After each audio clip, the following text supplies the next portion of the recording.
অধ্যাপক মোহাম্মদ সদরুল আমিন একজন কৃষিবিদ। দেশের কৃষির উন্নয়নে স্বাধীনতার আগে থেকে মাঠ থেকে তথ্য সংগ্রহ, যাচাই বাছাই করে তা কৃষক ও নীতি নির্ধারকের কাছে পৌঁছে দিয়ে আসছেন।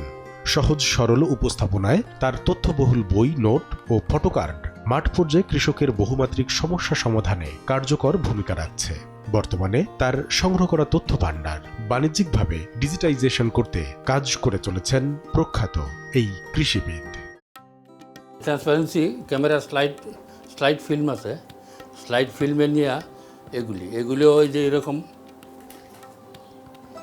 প্রজেক্টের এরকম বক্স আছে, বক্সে এরকম সাজাই দিলে একটা একটা করে সিরিয়ালি আসতে থাকে। এটার ভিতরে যে আছে ছবি খুব সুন্দর, খুব হাই কোয়ালিটি ছবি আছে। এই যে বিভিন্ন প্রযুক্তি, এই যে ম্যাপটা দেখা যাচ্ছে, এই যে হলো বাংলাদেশের 90টা জোনের কোন জোনে কোন প্রযুক্তি লাগবে এটা এই ম্যাপে উল্লেখ আছে। আমি এই ম্যাপ দেখে প্রযুক্তি ঠিক করে এগুলি এর মধ্যে ঢুকাইতে হবে। এটা ওই স্লাইডের ক্যামেরা আলাদা, অন্তত 25-30 হাজার স্লাইড করছি। সিডি অন্তত 50,000। এটা এমনভাবে পপুলার হইতে থাকলো যে শেষ পর্যন্ত আমার বললাম না অনেক বানাইতেছে, এরকম বই বানায় দিচ্ছে তখন। এই যে এরকম রংপুর এগ্রিকালচার সিস্টেম, রংপুরের কৃষি সম্পর্কে ডিডি চাইছে আমার জেলার একটা কৃষির একটা ডকুমেন্ট বানিয়ে দিচ্ছি। 160টা ক্রপ, তার মধ্যে কমপক্ষে গড়ে 1 হেক্টর 10টা করে, তাহলে 1600 সিডি এখানে। আর 1 হেক্টর 50 কপি করে করলে 80,000। পেন ড্রাইভটা তো কম, পেন ড্রাইভটা এই যে 4 giga, 8 giga, 16 giga, 32 giga, 64 giga, 128 giga, 256 giga পর্যন্ত এখানে আছে পেন ড্রাইভ। কিন্তু পেন ড্রাইভে একটু ডিস্টার্ব হয়, ভাইরাস ডিস্টার্ব করে একটু, কিন্তু পেন ড্রাইভটা ইজি। পেন ড্রাইভ থেকে আমি চলে আসলাম এখানে। এটা হলো 500 গিগাবাইট, 1 টেরাবাইট, 2 টেরাবাইট, 4 টেরাবাইট। এই যে এটা একটা ক্রপের সিডি লাগতো 50টা, কিন্তু আমার ধানে হার্ড ডিস্ক লাগছে 2টা। এখন সমস্ত হার্ড ডিস্কে আছে, কারণ হার্ড ডিস্কের হিসাবও আমার এই 2 টেরাবাইট থেকে 30 টেরাবাইট পর্যন্ত হবে একটা হার্ড ডিস্ক।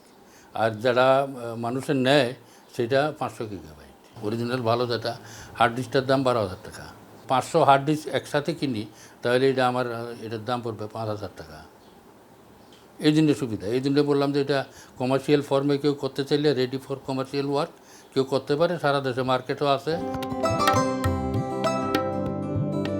ভিডিও যেগুলি আছে আমার নিজের তৈরি করা ভিডিও, এগুলি সব আমি কিউআর ফরম্যাটে নিয়ে গেছি। কিউআর ফরম্যাট এটা ইচ্ছা করলে আপনারা দেখতে পারেন। কিউআর ফরম্যাট হলে এটা আমি গুগলে দিয়ে দিছি, গুগল থেকে তারা কনভার্ট করে কিউআর ফরম্যাটে রাখছে।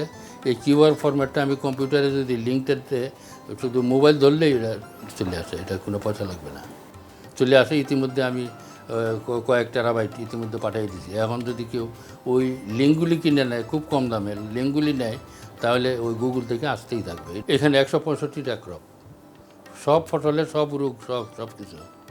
আরেকটা হচ্ছে এই সমস্ত এই যে কন্টেন্টটা আছে এখানে, আমি কন্টেন্টটার উপরে জোর দিচ্ছি। বাংলাদেশে কিন্তু 15-20টা অ্যাপ হয়েছে কৃষি নিয়ে, কিন্তু সেগুলি খুব বেশি আগাইতে পারে নাই। তারা ইলেকট্রনিক সাইড ডেভেলপ করছে, কিন্তু কন্টেন্ট সাইডে আগাইতে পারে নাই। কিন্তু আমার টার্গেট মেইন জিনিস হলো আমার কন্টেন্ট সাইড আছে। এখন এর সাথে আমি ইলেকট্রনিক্স অ্যাড করতে চাই। আমার কন্টেন্ট সাইড মানে একদম স্পেসিফিক। অন্যান্য অ্যাপে, বাংলাদেশে অন্যান্য অ্যাপ আছে, সেটা তারা অন্যের কাছ থেকে ধার করে এনে রেফার করে গেছে। এটা অনেক টাইম লাগে। একটা জিনিস দেখতে অন্তত 30-32টা ক্লিক করা লাগে, এটা হয় না। আমারটাতে 1 ক্লিকেই চলে। এখন খামার বাড়িতে যে পরিমাণ টাকা দেওয়া হচ্ছে ট্রেনিংয়ের জন্য, এই টাকা দিয়ে কৃষককে বাড়ির থেকে একটা ফিজিক্যাল সেন্টারে আনিয়ে ট্রেনিং দেওয়া এটা সম্ভব হবে না। একমাত্র ডিজিটাল ফরম্যাটে এই জিনিসগুলি ব্যবহার করিয়া যদি ডিজিটাল ফরম্যাটে ট্রেনিং দেওয়া যায়, তাহলে যে পরিমাণ রিকোয়ারমেন্ট বর্তমানে আছে তার 1/10 টাকাতে ট্রেনিংগুলি করানো যাবে। অবশ্যই গভর্নমেন্টের ইনভলভমেন্ট লাগবে, আর লাগবে বড় বড় কোয়ালিফাইড কোম্পানি যাদের সব সাইড আছে, তারা এটাকে মার্কেট কমার্শিয়াল ফর্মে নিয়ে যাবে।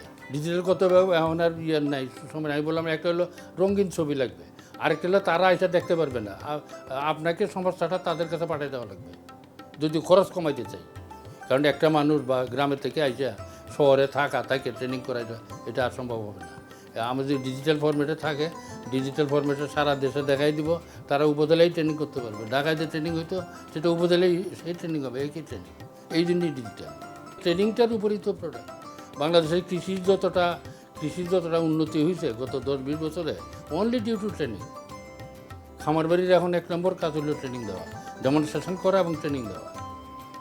সেই ট্রেনিং কাজটাই তো ঠিকমতো হচ্ছে না। যে প্রত্যেক জেলায় ডিস্ট্রিক্ট ট্রেনিং অফিসার আছে, কিন্তু সেটার যে সাপোর্ট সার্ভিস, মেটেরিয়াল সাইডে বা লজিস্টিক্স, ওই সাইডে দুর্বলতা আছে। কিন্তু এইটাতে অন্যান্য সাইডে লজিস্টিক, অন্যান্য সব কিছু কমে যাবে। এবং কৃষক সরাসরি যখন দেখবে, শুধু তাই না, আমি যে বললাম যে কিউআর কোডে মোবাইলে চলে যাচ্ছে, তার মোবাইলে যদি এটা থাকে, আমি যে মোবাইলে যে অ্যাপটা করতেছি, অ্যাপটা যদি থাকে, যে কোনো সময় টোকা দিলেই চলে যাবে ওইখানে। একদম একজ্যাক্টলি কন্টেন্টটা নিজে চোখে দেখতে পারবে। ছবি হয়েছে 4 লক্ষ, ভিডিও হয়েছে প্রায় 80,000, সব ডিজিটাইজ এবং সব ফর্মুলা চলে আসছে। কমার্শিয়াল ফর্মুলা আমার সংখ্যা বাড়ানো লাগবে। আমি যে 2-4টা বানাই, এতে খরচটা বেশি পড়ে যায়। আমি যদি 50টা বানাইতাম, তাহলে খরচ কমে যাবে। রোপণ থেকে শুরু করে পুনরায় রোপণ পর্যন্ত সব রোগ বালাই, অ্যাগ্রোনমি, সার, পোকামাকড়, গুরুত্ব, variety, post harvest processing, risk management, total.